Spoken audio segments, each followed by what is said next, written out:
All right. Today I have my first number one guest, Garrett. Thanks for coming on the show. I really appreciate it. Yeah, no worries. What do you do, and how long have you been in the car business now? Well, I sell cars. I've been selling cars for 12 years. At my current place, I've been selling cars there for about 8 years. I started on the leap day of the leap year. So I started February 29th, 2016. But I got Wow. into the car business February 2nd, 2011. So a total of 12 years now, you said? Well, yeah, if you're not going to count that leap day and everything, yeah. Okay. So it would be a total of 12 years. Gotcha. How did you get into the car business? Like, why car sales? So I started selling footwear at Dick's Sporting Goods years ago. You made no commission on the sneakers themselves. You had to sell these warranty plans. They would give you pamphlets, you keep them in your back pocket. They'd give you a little barcode that you have to put on the back of it so at the register, the client would have the cashier guy or whatever scan the little barcode so you got your little point. Right. That's the only way you would make any kind of money. I was getting paid $8 an hour, so you want to hustle as much as you could. You'd come up with little, what I didn't realize at the time were word tracks. I would just come up with little things that I thought would help sell the shoe, Mm. sell the little warranty plan. Right. This warranty plan was you buy the shoe, say you're buying a $90 shoe, the warranty was $8.99. It was a percentage of it. Right. And within a year, as long as you did it within a year, you return that shoe, claim it was defective, and you'd get a gift card back for the same price you paid for it, as long as you paid for the little $8.99 warranty. Interesting. Worked perfect for kids in school that do different sports. You're doing basketball, you need basketball sneakers, and then baseball rolls around. Boom, just change out the shoes. And every time you just pay $8.99 for a new plan. Hmm. So, like I said, what I didn't realize was I was creating word tracks. Learned that term later in the car business, what a word track was. I knew Nikes had air, Asics had silicone or gel or something. So you just kind of build little stories off of it. And then after a while, realizing I was making really no money on these little warranties and only making $8 an hour. In Right. fact, 3 months of selling the warranties, they came to me with a check of $70.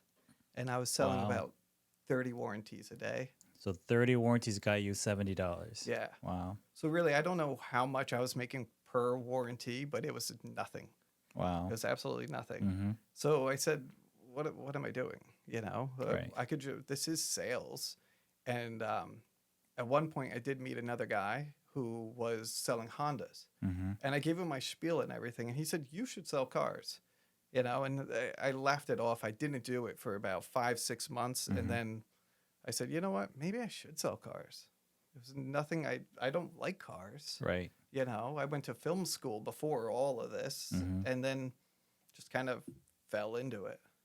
So how old were you when this happened?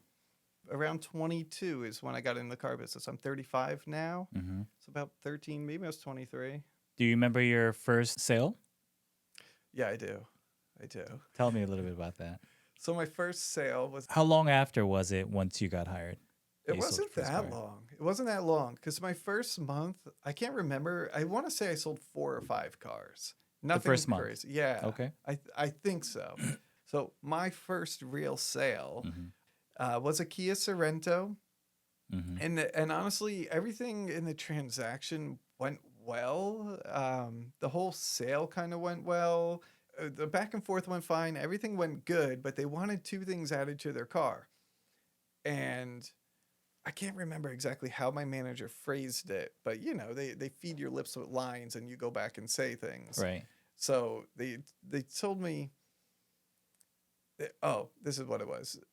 They told me they wanted both of the things, and then I went back to the manager and said, "Look, we can't include both, but we could do one. Ask them which one means more to them." So I went back, I asked them that, and they chose navigation. I Mm-hmm. believe that was the thing that meant more to them. Right. So I said, "Okay, good." So I went over back to the manager. We wrote up the deal. Everything was good. They were going to come back to get the navigation installed because cars got to get off the lot. So it was This is coming aftermarket from then. some guy that's going to show up, and that's what it was. It was some guy. His name was Dennis. Mm-hmm. That would come in and basically add things to cars. Right. I guess he had a company. I don't know if he did or not, but anywho, the way it went down with Dennis was, or the way it went down was, I said to him, "Oh yeah, come back tomorrow, and we'll install the navigation." I didn't know how anything worked. No one told me this. So, they were lucky I called insurance. Like literally, they were just putting it. We were putting it all together. My first sale at that time. Um, so I said, "Come back tomorrow, Mm-hmm. bring the car in." So the guy took his day off to come bring the car in. Shows up with the car. I go over to finance where because this was like an aftermarket type of thing. So I thought finance would do it. And I went over to my finance manager and said, "Okay, he's here to have the navigation installed." "What do you mean?" "He's here for the Navi. It's going to get installed, right?" And they said, "Yeah, not today. We have to set it up with Dennis, and we have to do this, and we have to do that, Mm-hmm. uh, who knows where he is? He could be working other jobs." Right. No idea. But before I found that out, I went over and said, "Oh, the guy's here to have the thing installed." They said, "We don't do that here. He's got to go to service and do it. Service is at a different building." So I send this Mm. gentleman. I don't go with him or anything. I tell him, I give him the address. He goes down there. They have no clue what's going on. And so they send him back to the dealership. So he comes back. And then that's when I go into my finance manager and they say, "No, we have to Mm. set it up and everything." So Right. I wasted this guy's day because, service wasn't close. He didn't live close to us Wow. for him to come back and do it. Right. They were just very nice people. Mm-hmm. And I lucked out with that. Um, and even after the sale, before I botched that whole thing, but in the evening after the sale, they said to me, my manager came over to the client and said, "Yeah, not too bad for his first sale, right?" And they said, Mm-hmm. "This was your first sale?" I said, "Yeah, you didn't realize I had no idea what I was doing. I kept going back and forth, back and forth." They said, "No, we bought cars before. That's what always happens. People go back and forth. The sales guy always goes back and Mm-hmm. forth." I said, "Yeah, I just probably went a few extra times because literally, like, Right. I don't know what was going on." Right. But I butchered my way through it, and they did come back and buy another car. Really? Wow. Yeah, they came back years later. I transitioned into a different position over a couple of years at Kia, and they came back and they even said to the other salesperson, they said to the other salesperson, they said, "Oh, I see you bought a car here before," and they said, "Yeah, we bought a car. Can't remember his name, but I'm sure he's not here anymore." But Yeah. at that point I did work my way to Right. be like a BDC manager Mm-hmm. in that store because I had been a few years and so on. Right. So like little did they know, like, no, I'm here. Mm-hmm. I'm doing a little better. Right. Nothing crazy, but Yeah. Do you remember what your commission was on that first car? I remember my commission on that first car very well, and I Mm-hmm. even went to my sales manager and asked him. Now the car wasn't crazy expensive; it was $26,000. It was a Mm-hmm. Kia. It was a nice car, Kia Sorento. And I went over to my manager and I asked him, "Hey, what's the commission on something like that?" And he Mm-hmm. said, $150. And I knew that I sold something that was close to $30,000, and he said $150. I was like, huh. But I was so young and inexperienced, I did not know how to take it. Like I was a little taken back, like, wow, that's such a low amount. But I didn't realize, like, what a flat was. We took Gotcha. money off and Right. things like that. I had no idea. Right. Well, your first impression was, wow, it's only $150. Yeah, it was a little heartbreaking because it was quite a bit of an ordeal just to Mm. get paid $150. But I was Right. just happy to be there, happy to sell a car and whatnot. That Right. it was more than those protection plans. Mm-hmm. All those warranties I was selling at Dick's. It was more than that. Wow. 90 Yeah. days, $70, or sell one car, make 150. Mm-hmm. And I got a little weekly pay from that place. Right. To hold me over. It was like $250 a week. Right. Wow. Plus my 150. Sold a couple cars my first month. Mm-hmm. It was all more than Dick's at that point. Right. We were happy to hit 50 cars a month collectively. Oh, the New, entire store. used, the entire store. We were Okay. just happy to get to 50. And there was a guy there who would do 20-ish, Mm-hmm. maybe even more. There was a Right. guy there that would do 15 pretty steady.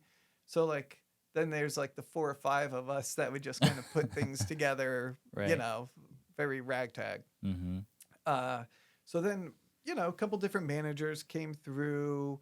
Then we got a really good manager who basically took us from doing like 50 cars up to like 200 cars. Wow, 50 to 200. Yeah, That's a big jump. it was a work in progress. It took him. He was there for say a year, maybe a year and a few months, and over time he got that store up there. And I Really? started selling consistently 10 plus cars, 12 cars, 14 cars, string of 14 car months. I started doing pretty all right. Right. Um, and that's when I like noticed like, oh man, I'm like a salesman now. I'm selling cars. This is like a real job. I've turned this into something. Right. Oh, and I was going to leave there because then he left and the store went through transitions and everything, and I noticed I was no longer crushing it. You know, the store kind of teetering again. Right. And literally the day I was going to quit, our old sales manager who actually turned that store in, you know, in those 15 months from somewhat of a, you know, a kick-ass Kia dealership all of a sudden, he was now working at a Land Rover store. And Oh so wow. my one finance manager who was also with him, he went over there. He says, Garrett, you got to come over here. This store will change your life. Mm-hmm. And so that's what I did. This store is big time. You know, all stores have their ups and downs, Right. and things are different post COVID. But when I came to this store was number one in the country for Land Rover sales and had been for many years. Mm-hmm. Wow. It was on a highway store. It was completely different than what Kia was, even different than what that first BMW store that I thought I was going to work at was. Right. This Wow. was kind of the big leagues. Mm-hmm. Um, so I wanted to see what the store would be like on the last day of a month. Mm-hmm. And so that's why I started the leap day of the leap year, that February 29th Right. of 2016. Right. Um, and yeah, Wow. I got to see all that and just how much different it was. And my first month there, March, I did 11 cars. Mm. And then pretty much every month I was doing double digits. You weren't really missing. And double digits, doing 10, 11 cars was making good money. Right. Doing 10 or 11 Kias was not. Not wow. Yeah. So income wise, it was a huge difference between Yep. Kia and Land Rover. Yeah. I I was able to see. buy my house working Mhm. here. If Wow. I stayed at Kia, I wouldn't be able to buy a house in county. Are the clientels a little bit different as far as how the deal is made? Some of the clientele can be somewhat the same. You know, credit is credit, and that just is the way it is. Um, you know, you're going to find people that want more than what their credit could get them or whatever. Mm-hmm. But what I do notice that's different is they don't focus in on every little dollar. At Kia, they focused in on dock fees. We would have dock fees. We have dock fees Right. at Land Rover. No one pays attention to a dock fee. You never have a conversation about a dock fee. At Kia, you had the conversation about a dock fee on almost every sale. A dock fee is tacked on $350. You're buying this car from this dealership. We're charging you $350 for it. Had that conversation on almost every deal. Mhm. It was a problem because, you know, it's a different buyer. They're a payment buyer. You're rolling in $350 over 36 months now. Still isn't a crazy amount of money, Mm-hmm. but they had a hard time with it. Where at the Land Rover store, our dock fee is almost close to double that, and there's no problem. Right. Wow. You know, Let's say someone wants to work at a Kia store, right? What is the top salesperson of a dealership? 15. 15 cars a month? It depends on the store, I guess, and the pay structure they have. Right. When I was doing 12 to 15 cars at Kia, I was doing all right. Mm-hmm. And the only reason why I ever had the big changes and everything was because the store took such a dive that you no longer were able to do. They weren't advertising the same way or anything. Right. So you really couldn't do those consistent 12 to 15. The people were just gone. Right. Yeah, you had your database and you would call these people, and a lot of them were in cars or you just couldn't make things happen. You weren't able to do that number. But I would say if you're at a Kia dealership and you could do minimum 10, 12 cars minimum, Mm-hmm. and that's not every month. You know, you have your months of doing 16. You have your months, maybe you hit 20 plus. Right. And then you have your couple months doing 10, but you never really dip below there. Mm-hmm. And if your first bonus level is a 10 or a 12, Right. as long as you're hitting your bonus, you're getting your commissions, and you could do your 10 plus wherever your first bonus level is. If it's Mhm. 10 or 12, maybe it's higher. If you could do that, with your little spins card, and they give you like a little weekly something, 200, $300. Right. You could make a good living. You could make 70, 80 grand. Right. If Just off of that. Right. if you could sell more than that, and there are guys at Kia stores and all these mid-market brand stores that do 30 cars, Right. So there's I actually knew a guy who was crushing it at Honda at one point, and he was selling like 40, 50 cars a month. Mm-hmm. And he was making probably what I was making selling 14 Kias a month.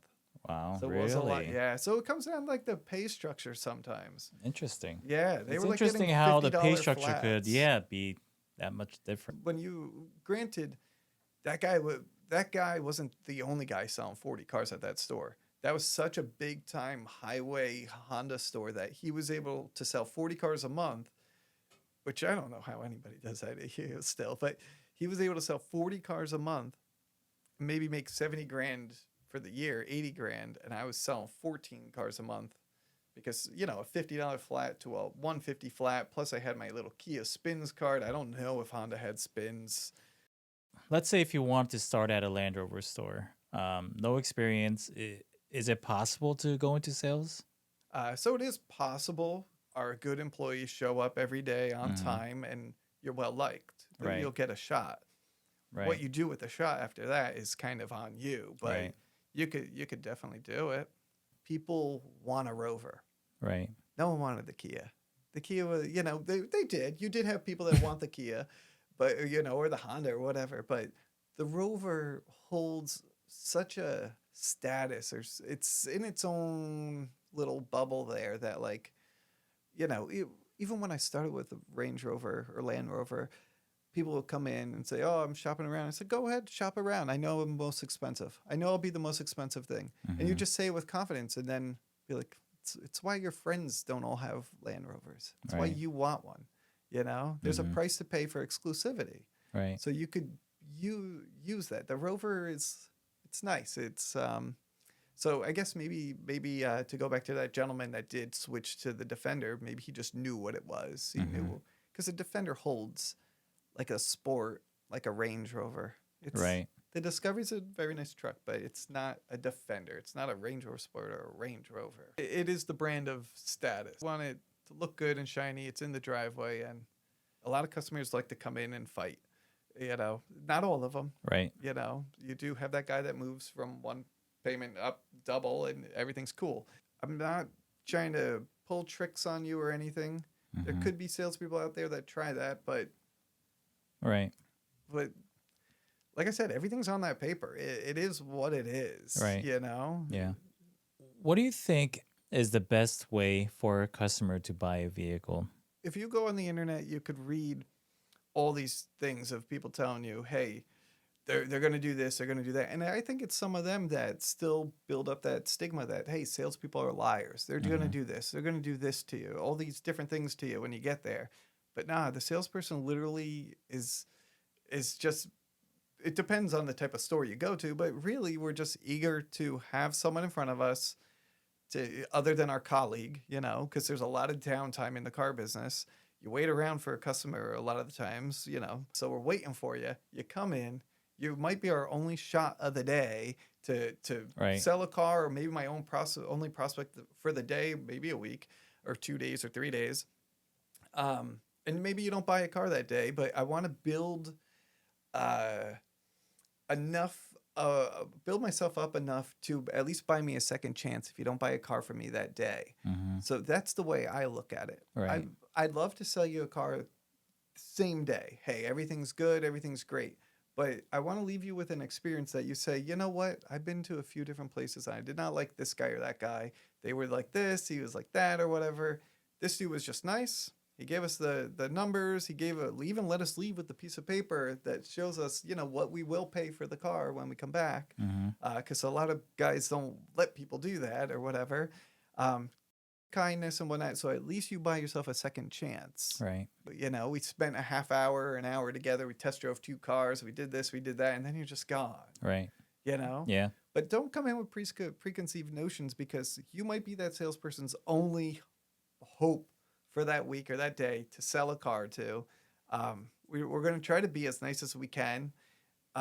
But I guess it does come down to the type of store. If you see a ton of people a day and you are just seeing all these people and everything, and then you kind of get cocky or confident, maybe you turn certain customers off. Maybe I don't know, Right. Yeah.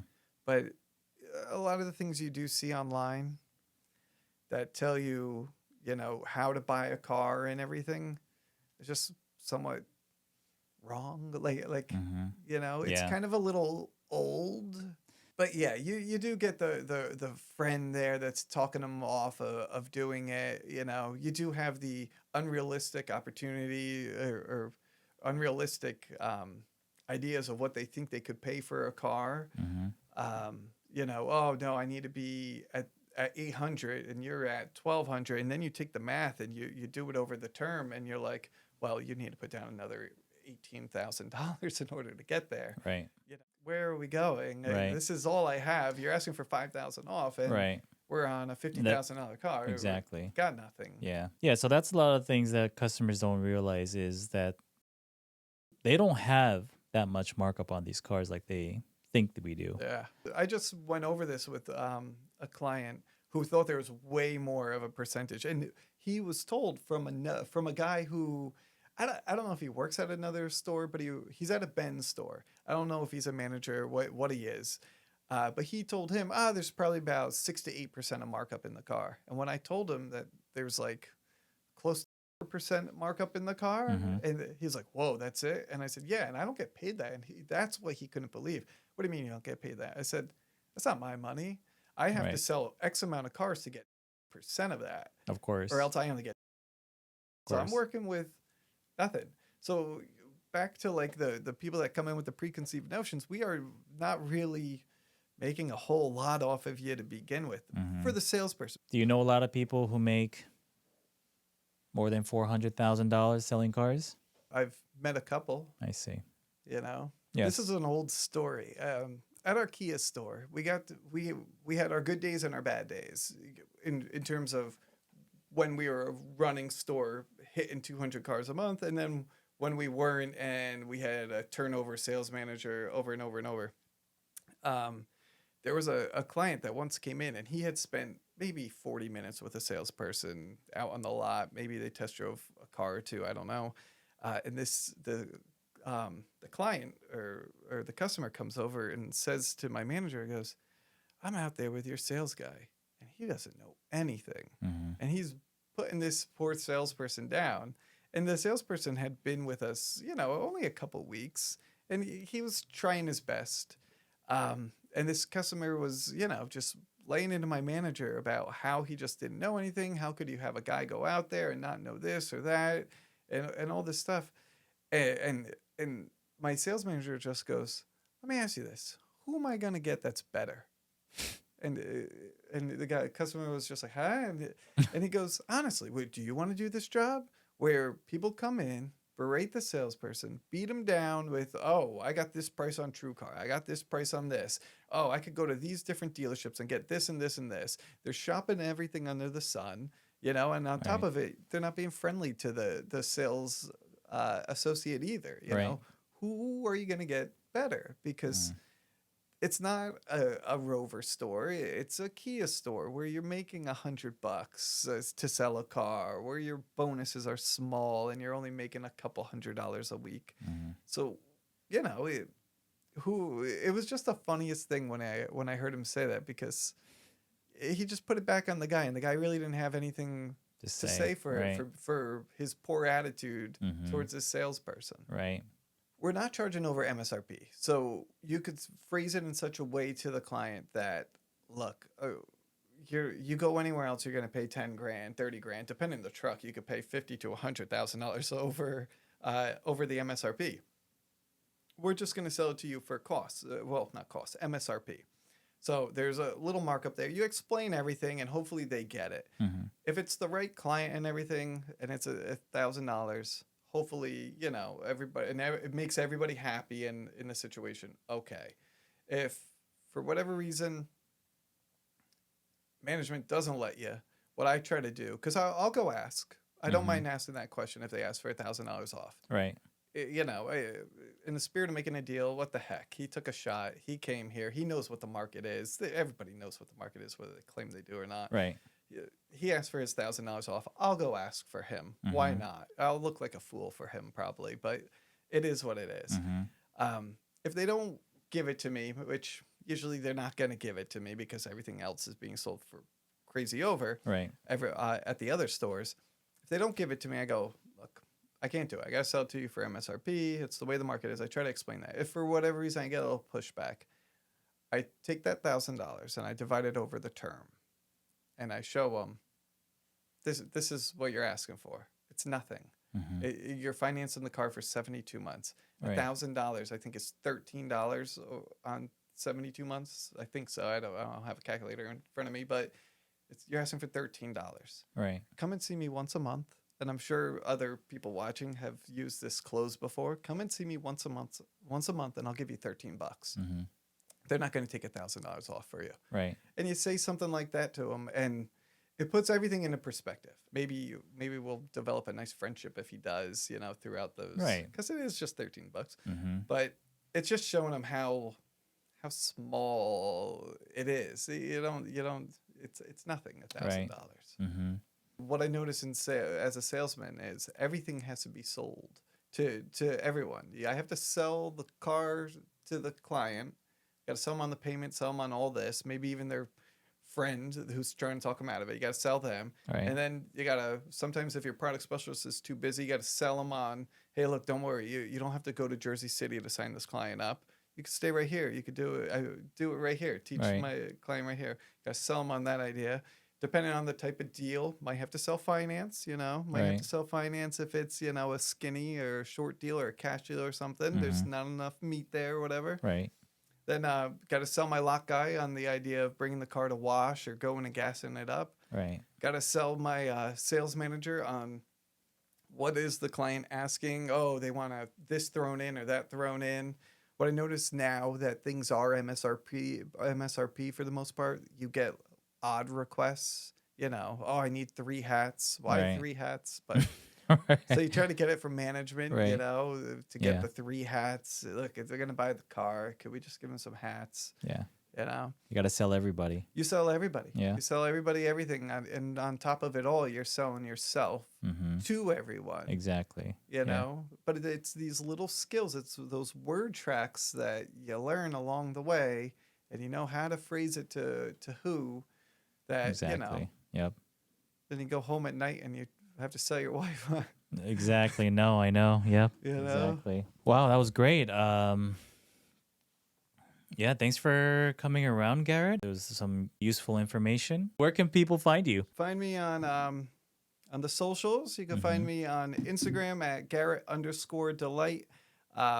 It's not a lot of car stuff. I will let you know that when you go digging and looking for me. You can find me on YouTube at Garrett Delight. I do have some YouTube content.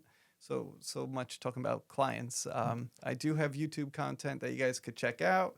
And I'm not even going to go too much into what it is. Just go check it out. You'll see it's got nothing to do with cars. Yes, be sure to follow him. Yes, give me a follow, a subscribe, whatever you do watch, leave a like, leave a comment too if you can. Well, hit me up on social, Garrett_delight on Instagram, and we'll work something out for you. All right. Cool. Garrett, thank you very much.